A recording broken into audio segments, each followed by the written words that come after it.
اب میں آپ کو ایک حدیث سنانے چلا ہوں جس میں ایک عجیب نقشہ سامنے آتا ہے کہ یہ مہدی جب ظاہر ہوں گے تو کس طور سے ظاہر ہوں گے، ان کے ظہور کی کیفیت کیا ہوگی، کیف یظہر۔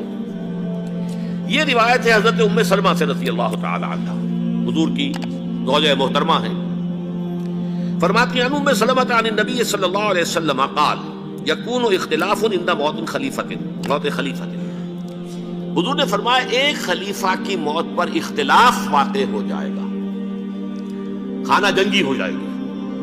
فَيَخْرُجُ رَجُلٌ مِّنْ أَهْلِ الْمَدِينَةِ حَارِبًا إِلَىٰ مَكَّةَ، پھر مدینے کے لوگوں میں سے ایک شخص نکلے گا، بھاگے گا اور جا کر پناہ لے گا اور چھپ جائے گا مکے میں۔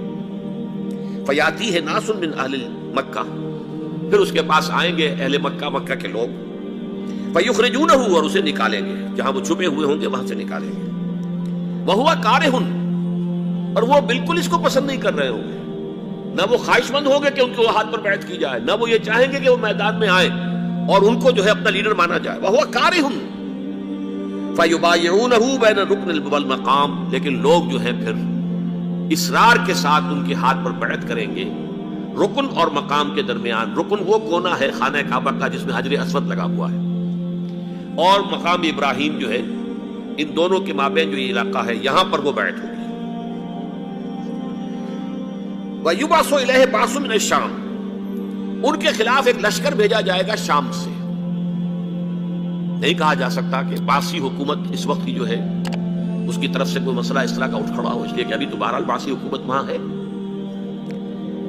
فَيُخْسَفُ بِهِمُ بِالْبَيْضَاءِ بَيْنَ مَكَّةَ وَالْمَدِينَةِ، لیکن اللہ تعالیٰ اس لشکر کو مکے اور مدینے کے درمیان وادی بیضاء میں دھسا دے گا، زمین کے اندر پورے کے پورے لشکر کو۔ فَإِذَا رَأَى النَّاسُ ذَلِكَ، جب لوگ یہ دیکھیں گے کہ اتنی بڑی نشانی ظاہر ہو گئی، أَتَاهُ أَبْدَالُ الشَّامِ وَعَصَائِبٌ مِّنَ الْعِرَاقِ فَيُبَايِعُونَهُ، اب شام سے سارے کے سارے جو اولیاء اللہ ہیں وہ بھی آئیں گے، اور عراق سے جوق در جوق لوگ آئیں گے اور ان سے بیعت کریں گے۔ وَيَعْمَلُ فِي النَّاسِ بِسُنَّةِ نَبِيِّهِمْ، پھر وہ عمل کریں گے لوگوں کے مابین، حکومت کریں گے اپنے نبی کی سنت کے مطابق۔ وَيُلْقِي الْإِسْلَامُ بِجَنَانِهِ، اور اسلام اپنی گردن زمین پر ٹھکا دے گا۔ وَالْأَرْضِ فِي الْأَرْضِ، زمین میں۔ فَيَلْبَسُ 7 سنین، پھر وہ 7 برس تک حکمران رہیں گے۔ ثُمَّ يُتَوَفَّى، پھر ان کا انتقال ہوگا۔ وَيُصَلِّي عَلَيْهِ الْمُسْلِمُونَ، اور مسلمان ان پر نماز پڑھیں گے۔ یہ جو میں نے آپ کے سامنے نقشہ کھینچا ہے، اس سے اب میں ایک نتیجہ نکالتا ہوں، اسے بھی میرا گمان کہیے، اختلاف بھی کر سکتے ہیں آپ، اگر اس کو وزنی سمجھے تو قبول بھی کر سکتے ہیں۔ وہ یہ ہے کہ میرے نزدیک ان کے ظہور کا وقت قریب ہے، اور اس کی تھوڑی سی بعد میں مجھے معلوم ہوا کہ جین ڈکسن غالباً نام ہے امریکن اس کا، جس نے یہ پیشن کوئی خبر دی تھی کہ 1962 میں عالم عرب میں ایک بچہ پیدا ہوا ہے کہ جو وہاں کا نقشہ بدل کر رکھ دے گا۔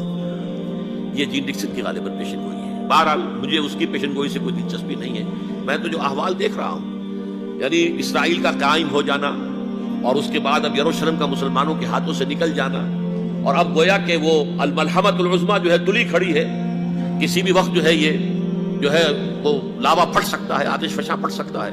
تو یہ تمام حالات ایسے ہیں کہ جن کی وجہ سے میں سمجھتا ہوں کہ ایک تو جو قرآن مجید کے اشارات میں نے آپ کو بتائے، 14 صدیاں، 14 دن میں چاند کا پورا ہونا، والقمر اذا اتسق، 14 دن میں 14ویں کا چاند۔